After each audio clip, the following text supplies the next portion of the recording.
Waalaikumsalam warahmatullahi wabarakatuh. Selamat pagi anak-anak. Gimana kabarnya hari ini? Alhamdulillah baik, Bu. Baik, sebelum kita mulai pelajarannya, kita absen dulu ya. Yang pertama, Isyraq. Hadir, Bu. Mariska Khairani. Hadir. Muhammad Firzadwana. Hadir, Bu. Dara Rafika. Hadir, Bu. Untuk memberkati pembelajaran kita hari ini, kita berdoa dulu ya. Berdoa dimulai.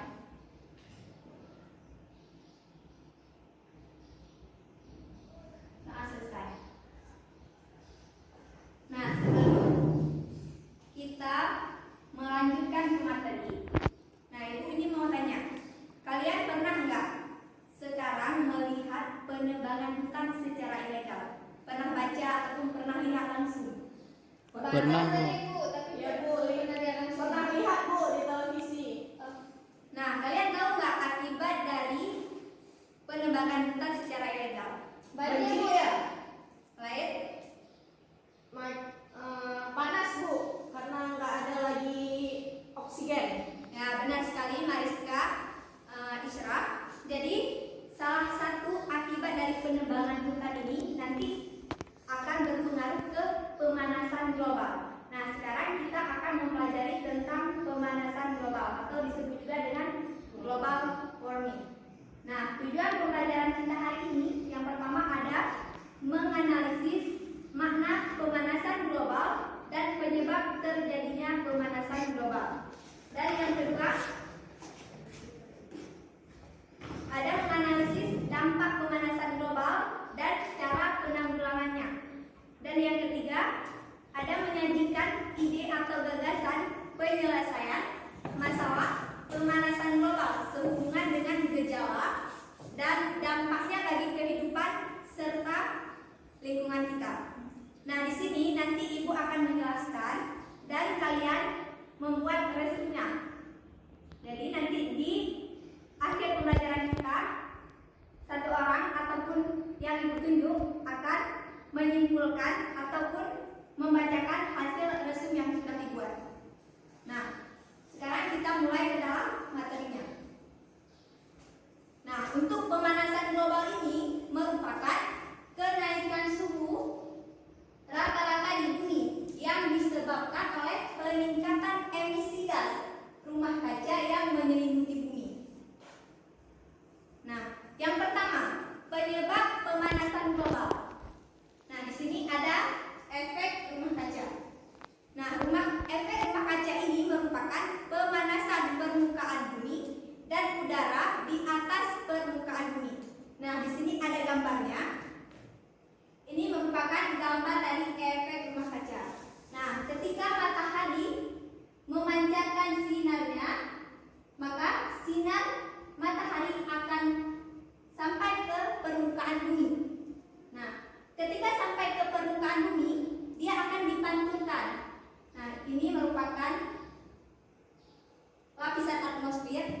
Nah, jadi sinar matahari ini ada dipancarkan keluar dari atmosfer dan ada yang terperangkap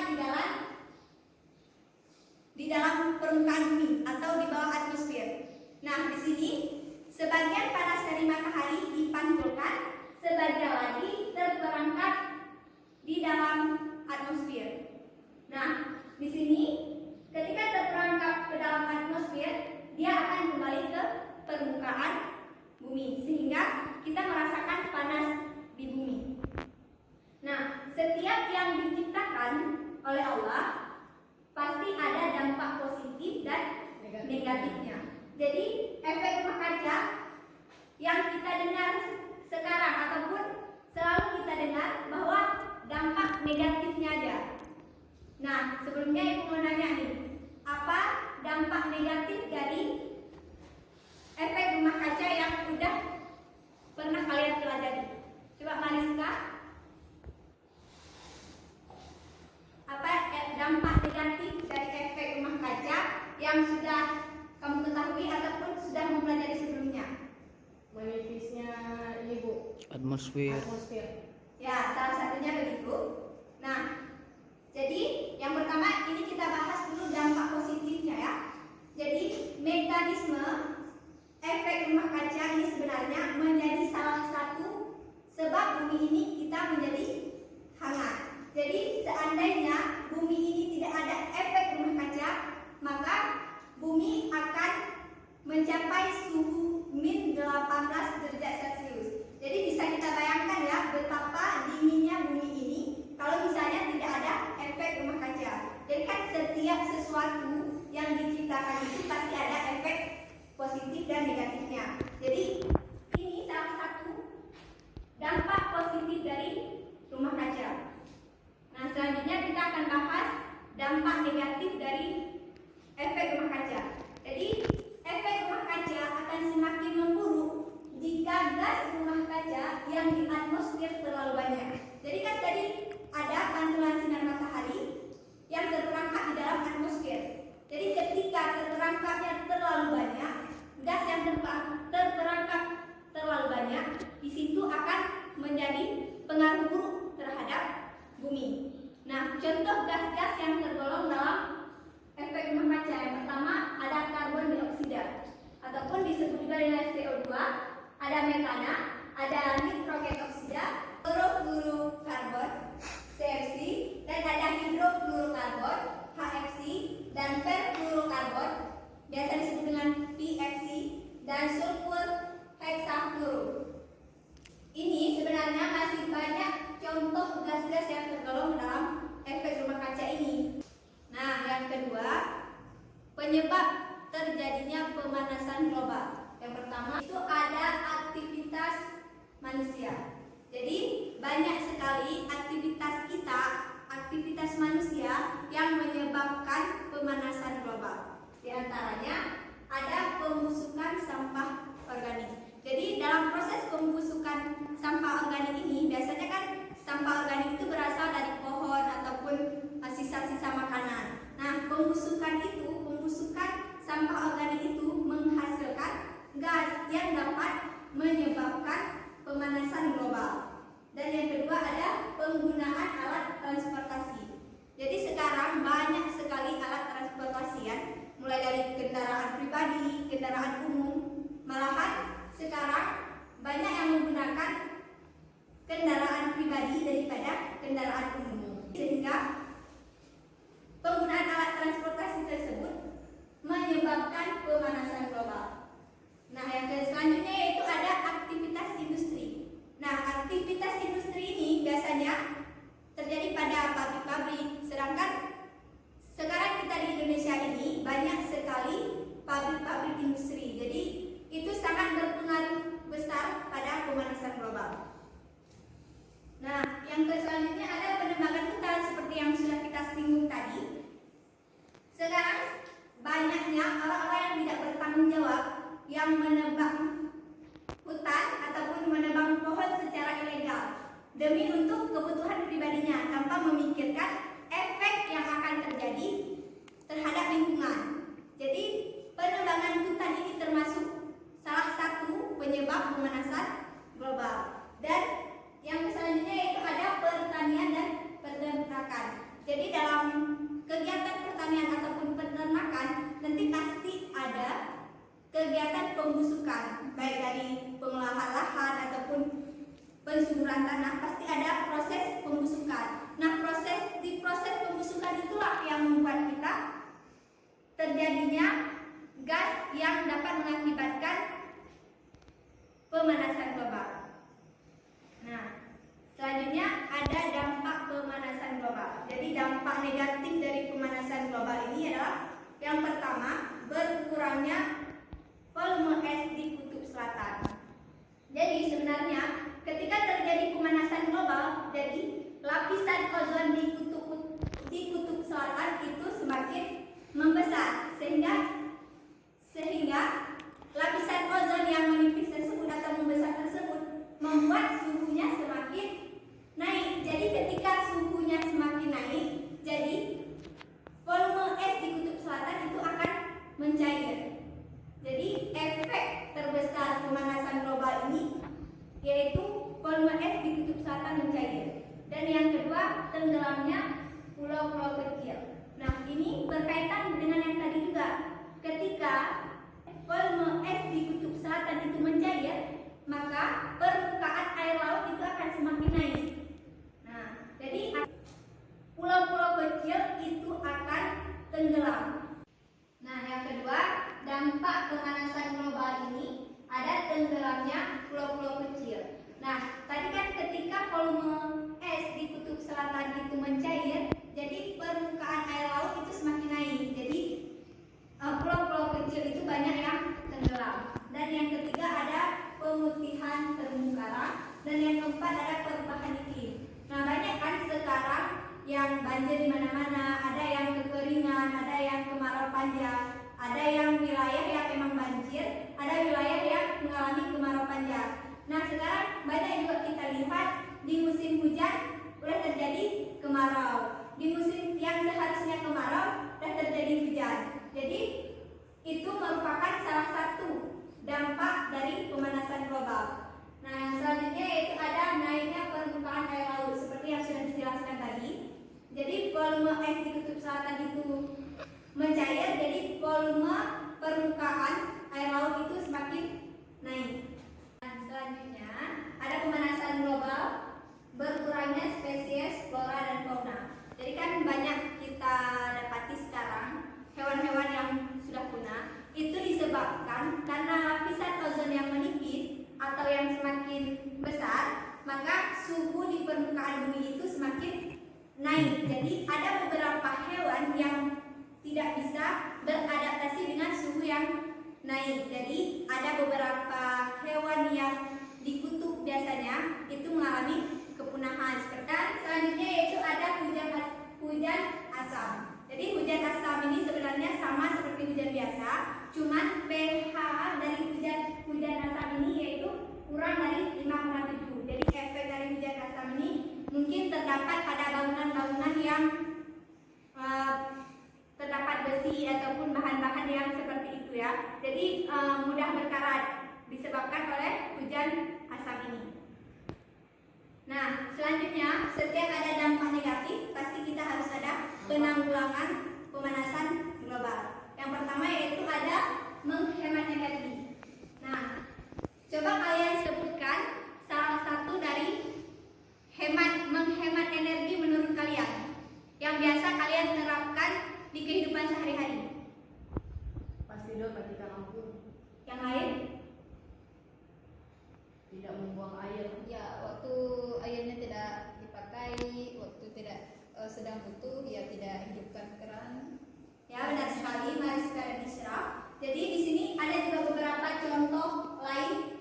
Yang pertama adalah seperti yang dikatakan Mariska tadi, yaitu mematikan lampu saat tidak digunakan. Jadi kita menggunakan lampu di saat kita menggunakan saja. Nah, ketika kita mau pergi ataupun tidak membutuhkan cahaya dari lampu, sebaiknya kita matikan saja.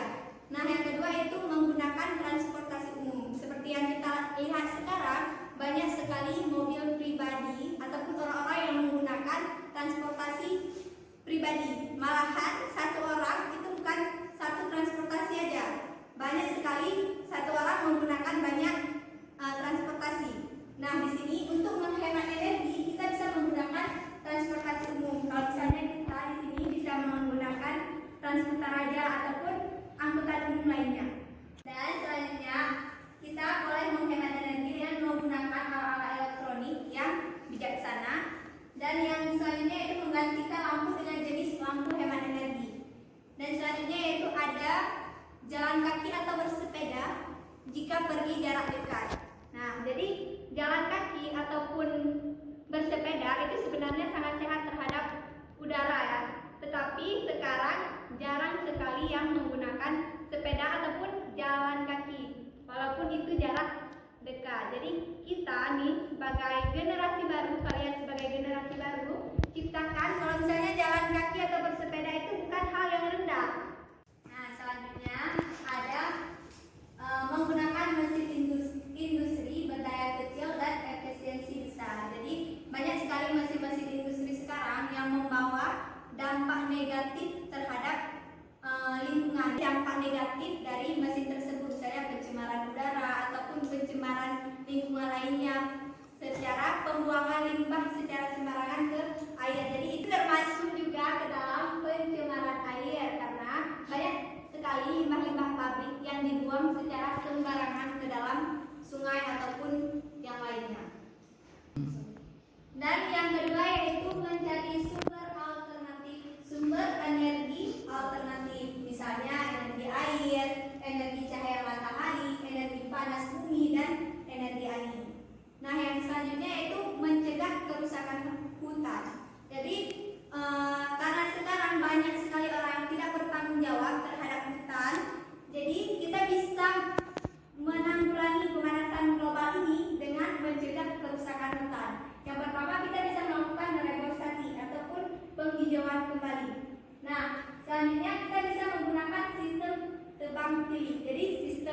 tempat-tempat penjualan yang masih menggunakan plastik, tapi ada yang tidak menggunakan lagi plastik, tetapi dia akan menyediakan tas kain, ataupun ada beberapa orang yang memang membawa tas kain ketika Berbelanja. itu karena lebih ramah lingkungan. Dan pernah saya lihat ada plastik yang bisa larut dalam air.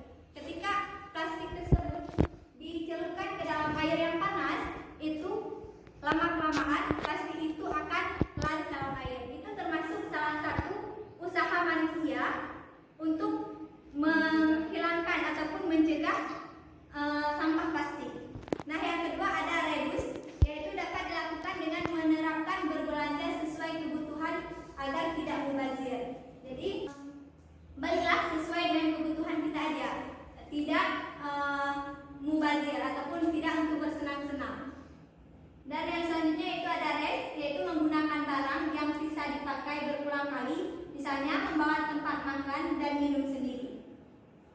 Dan selanjutnya itu ada recycle, yaitu mendaur ulang sampah atau barang bekas menjadi produk baru yang memiliki nilai manfaat. Yang terakhir yaitu ada rot, yaitu mengolah sampah dapur menjadi kompos sehingga mengembalikan zat organik ke alam untuk menyuburkan tanah. Jadi yang kelima ini biasanya digunakan untuk pupuk ya, pupuk kandang ataupun yang lainnya yang bisa dijadikan untuk pupuk tanaman. Nah, di sini saya akan menampilkan satu buah video dari video Pak Edi yang mengolah sampah plastik menjadi sebuah lukisan. Ini bisa kita jadikan motivasi kita sebagai generasi muda untuk memanfaatkan sampah plastik.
Nah, setelah kita menonton video tadi, itu merupakan akhir dari pembelajaran kita hari ini. Sebelum kita mengakhiri pembelajaran kita hari ini, Ibu mau kalian simpulkan materi-materi yang udah kita pelajari hari ini.